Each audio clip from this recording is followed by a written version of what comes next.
which is a ship that definitely doesn't exist in the real world. I'm being 100% honest.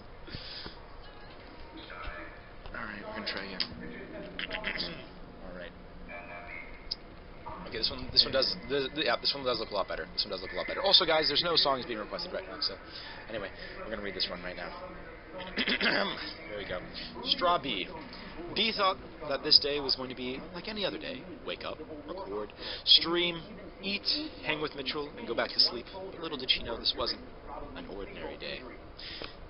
And just to get the story in the mood, you know. Apparently that's what's in parentheses or something. B was streaming some cube. Suddenly Mitchell walks into a room and goes up from behind her. B, I need to talk to you, he said kind of nervously.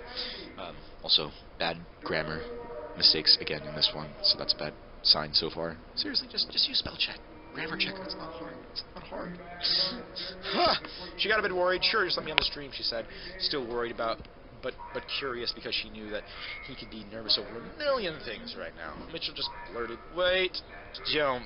I think this will really satisfy all the fangirls. Oh, I see this is going. What? B laughed, but it wasn't just a laugh out of humor, more like a mix of confused and nervous laugh. B, Shit, B, I really like you. Ever since the day we met, you're the most beautiful girl I've ever seen. You're smart, funny, pretty. You're everything I look in for a girl. Sorry, just can't stand being in the friend zone any longer, Mitchell said. B just stands there. A million thoughts are going on through her mind. Mitchell likes me, she thought. Holy shit, the stream's still on. Mitchell, I like you too. Who am I kidding? I love you. What? You said this on the stream, girl? This is terrible. As soon as she said that, B quickly grabs her mouse, quickly trying to end the stream, but all she sees is the chat going, OMG Strappy! OMG goals! All those fangirls have definitely had their fair share of Straw B today. All of a sudden, Mitchell quickly grabs both of her hands as soon as she ended the stream. He pushes her against the wall eagerly, but softly kisses her lips. These soft, pink, sweet lips. He's never been so satisfied in his life. B is still in shock, but she kisses back. They both feel the sparks fly as they stood there just with their lips interlocked. What seems like little, gentle, sweet kisses quickly turned to wet, heated. Mitchell turned down to kiss her neck, and B lets out a soft moan. This surely pleased Mitchell, so he continued. Both of them couldn't believe it. They've been holding back for so much time, but it's finally worth it. And they stood there kissing each other for what seems like minutes, hours, even days. B feels Mitchell's bulge grow. B eagerly pushes Mitch onto the bed and straddles him, planting kisses from his cheek to his lips and even to his jawline. Mitchell flips her, takes her hands, and put them each behind her head. They both start grinding on each other. It was until she let out a growl of need and want that he decided it was time to break the last barrier between him and B. B quickly takes the bottom of his shirt and takes it off, gasping at Mitchell's slight abs. 2 seconds later, she doesn't even realize her shirt's off. Sensing B trying to unbuckle his jeans, he helps her, and not too soon they're off. And this is the last barrier. Mitchell slowly takes off B's shorts. Are you sure we can? Wait if you're not ready, he says with a caring voice. No, I'm sure. I promise I'm ready. If I would do this with anyone, it would be with you, she said, softly kissing his lips. They both stand up and take off their undergarments. Mitchell quickly takes the little gold packet he'd been saving for this specific moment, opens it, takes out the rubber, and glides it down his member. He gets back on the bed and shivers to B's touch. Ready? He asks. Oh yeah, because she's totally going to be ready, because after you grind on each other for a couple of seconds, that's enough foreplay for you to shove your dong up in there. That's how it works in the real world. Come on! There needs to be a lot more foreplay! Criticism to the writer. Anyway, he takes her longing gaze as approval, he takes her longing gaze of approval and slowly but surely breaks the last barrier between him and his best friend. He starts slowly at first, but since it's B's first time, oh yeah, if it's her first time, then definitely you need more foreplay. You need a lot more. Like, or else it's just going to be like, you need new sheets after that. Like, come on. If you don't, seriously, for those of you watching the stream right now, foreplay is very important. Very, very, very important. Just saying. Continuing. They both let out moans at the steady rhythm of Mitchell's oh no, sorry, actually I messed up. It hurts it hurts, but after a few seconds it stops hurting and starts becoming pleasurable for her. They both let out moans at the steady rhythm of Mitchell's hips. He slowly picks up the pace, and soon enough B is screaming out his name. Damn! Wait, no. Damn, my dreams come true. I can't do an Australian accent. They both feel their climax getting here any second, so Mitchell takes B's hands, places hers, and beside his, they both feel their climax getting here at any second, so Mitchell takes B's hands, places hers, and his beside her head. Doesn't really make too much sense. Oh, Mitchell! She screams as she lets out her final moan and softly squeaks as Mitchell gives her final pumps into her. He pulls out, takes off the condom, throws it in the bin, and plants a few more soft kisses on her sweet, moist lips. They put their clothes back on and stare into each other's eyes. B? Mitchell asks quietly. Yes, she responds, slightly blushing because of what just happened. This is so cheesy, he buckles. But, will you be my girlfriend? He asks. Yeah, if you promise to be the best boyfriend I could ask for, she pauses. And she says quietly, of course, B, I promise, he shouts and hugs her. He lets go and asks, and what? Promise me more amazing nights like that. She says, blushing and covering her face. He chuckles and pecks her nose as she scrunchies it. He gets up and goes to her computer, and Mitchell stays on his phone on B's bed. Shit, B shouts. What's wrong, sweetie? He says, pecking her cheek. I never ended the stream, and I didn't turn off face cam. Dun dun dun. And that's the end of the fanfic. That's the end of that one. That's the end of that story. Well, looks like B's banned from Twitch, and her YouTube channel's pretty much over. That's the end of that fanfic. Jalen, quit screaming, please. What'd you guys think of the first one? Give me thoughts. Also, if you're a subscriber. Okay. By the way, it's a combination between Bayani and Dole Juice. All right. Maddie is really disappointed that she couldn't go to. This is the kind of setting the mood kind of bit. Maddie is really disappointed that she couldn't go to PAX due to a stupid cold, and she really didn't want to make anyone sick. Maddie and Jordan have been dating for over a year now, and have moved together in California 7 months ago, and they couldn't be happier as a couple. But a week of sneezing and coughing and being without Jordan is just about to pay off, winky face. Okay. A bit jealous, Maddie scrolls through Twitter and sees all of the cube selfies that were just taken throughout the week of PAX. If it weren't for her being sick, she'd probably go. She just didn't want to pass on any of her illness to anyone. Jordan was insisting that he stay with her, but she forced him to go, knowing that this would be the only time he'd be able to see his internet friends IRL. She'll have to admit that being a week without Jordan and being sick hasn't been easy, but she feels 100% better now. Whilst engulfed in the warmthy cocoon that is in her blanket, she hears the doorbell, signaling that someone from downstairs needed to come up. So she gets up, instantly attacked by the cold floor touching her feet, and without checking, she lets whoever it was upstairs and goes back to Twitter. 2 months later. Okay, don't play that kind of music, Jesus fucking Christ. I'm not gonna play that. I'd rather have nothing. Okay, let's see. She gets up, instantly attacked by the cold floor touching her feet, and without checking, she lets whoever it was upstairs and goes back to Twitter. 2 minutes later, she hears the door to their apartment door open. Knowing it was Jordan, she runs up to him and tightly hugs him. Jordan softly plants a kiss on Maddie's lips. "Aw, hey, Mads, how you feeling?" he says, breaking the kiss and letting go of his suitcase and closing the door.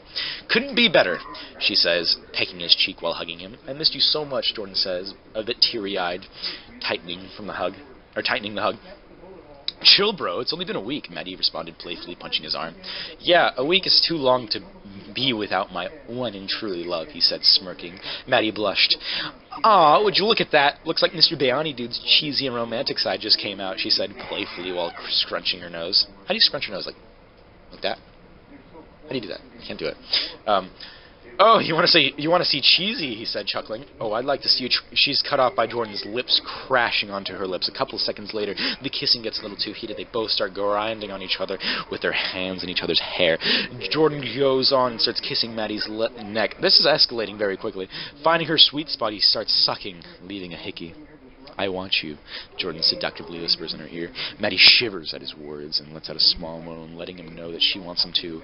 Without breaking the kiss, Jordan picks up Maddie and carries her to their room and gently lays her on the bed. They keep kissing and intensely grinding on each other. Oh my goodness, this is what's happening. "That's it," Jordan growls, picks up Maddie, and takes off her shirt as she... Oh, I was weirded out by the music just running playing. That's it, Jordan growls, picks up Maddie, and takes off her shirt and removes his. Jordan kisses her from her cheek, lips, jawline, all the way down to her neck. Maddie can't help but bite her lip in pleasure and run her fingers through Jordan's soft hair. She tries to unbuckle his pants, but finds herself struggling, chuckling. He helps Maddie, and soon enough his pants are off. And in a couple of seconds, her shorts are off too. This leaves them both in their underwear and Maddie in her bra. Needing some action, he decides to take both his boxers off and her panties off, and in one move he takes her bra off. Something that I can't do. Very hard with those buckles, I'm telling you. It's impossible. He lays her back on the bed and quickly gets the little wrapper containing the condom. Safe sex is always important. He opens the wrapper and slides the rubber down his member. Man, this sounds exactly like the previous one, like he copied and pasted it. Girl, use different adjectives. Slowly he starts inching his way into Maddie, hearing her soft little whimpers as he starts slowly bucking his hips. As he picks the rhythm up, the faster he went, the more the apartment was filled with the moans escaping Maddie's lips. Maddie, I'm so close, Jordan says, barely being able to say the words as the feeling of pleasure completely sweeps over him. Oh, Jordan, please, I can't anymore. It's all caps, so I had to read it like that. Maddie is practically on the verge of losing herself. A wave of heat takes over her entire body. Sensing their climax getting here any second now, he takes both his and her hands. He quickly places them beside her head. Seriously, literally the same exact words as last time. As kisses her soft, sweet lips. Oh, fuck! They yell in unison, finally reaching their climax. Maddie softly whimpers as Jordan pulls out. After changing, they lay in bed and just stare at each other. Jordan softly places his lips on hers. I love you, Madeline, he says, tucking a loose strand of hair behind her ear. I love you too, Jordan, she says, cupping his face and kisses him softly one last time. And that's the end of it. That's the end of that one. Wow. Watch a Twitch mod come. Watch.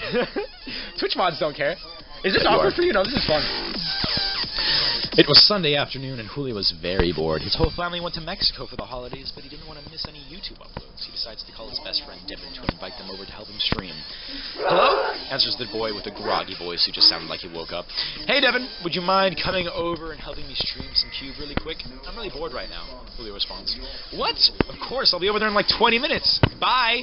Devon responds, extending the E, sounding completely energized and not tired at all. Bye, Devon. See you later. Julio responds, chuckling. Julio didn't know what it was about Devon. He starts thinking, do I like him more than just a friend? I mean, he really does act nervous and awkward around him. I mean, does Devon feel the same way? Do I have feelings for Devon? I mean, just look at those dark brown eyes, those plump, pink, soft lips, not to mention his amazing body. Stop, Julio! It's only a friend, he yells, snapping out of it. Who is only a friend? Devon asks, puzzled as he closed the door. What? Devon, when'd you get here? Julio responds, completely embarrassed and confused, not to mention his face is pretty much pure red. I've been standing here for like 3 minutes calling your name. Were you like zoned out or something? Devon responds, laughing. Yeah, something like that. Let's just start the stream, yeah? Julio responds, walking towards his computer. Oh, that? It was just nothing. Honestly, just go stream, right? Julio said, stuttering nervously. You seem pretty nervous, Devon said, laughing. No, Devon's just... I mean, I kind of like you, you know? Kind of more than like a friend. Julio spit it out quietly. I like you too, Julio. How come you never just said anything? Huh? Devon said, almost whispering as he hung his head down. I guess I was just kind of afraid of rejection. I mean, I didn't know if, you know, if you do or don't like boys, and I mean, you just never said. Julio was instantly shut up by Devon, who crashes his lips onto his. Apparently, they stood there, both confused but also enjoying the moment. When Devon notices that things were getting a little too heated, he separates because he knows that Julio is underage. He's only 16, 17 now, but Julio kisses him back, letting Devon know that he wants more than just a kiss. It was at this moment that Devon didn't care about his age and that he just wanted Julio, all of him, no more boundaries between them. The kiss gets more and more heated as the time goes by, and the next thing you know, they're grinding on each other. Seriously, the same thing! Why?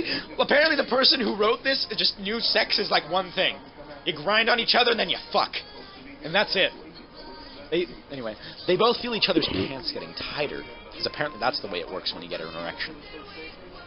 Julio, I don't know if we should be doing this, Devon says, lightly pushing this boy away. What? Oh, this? Julio smirks and starts sucking on Devon's neck as a small moan escapes his lips. Devon responds by pulling the young boy closer by the waist, proceeding to wrap his arms around his neck. Devon decides to push Julio on the bed.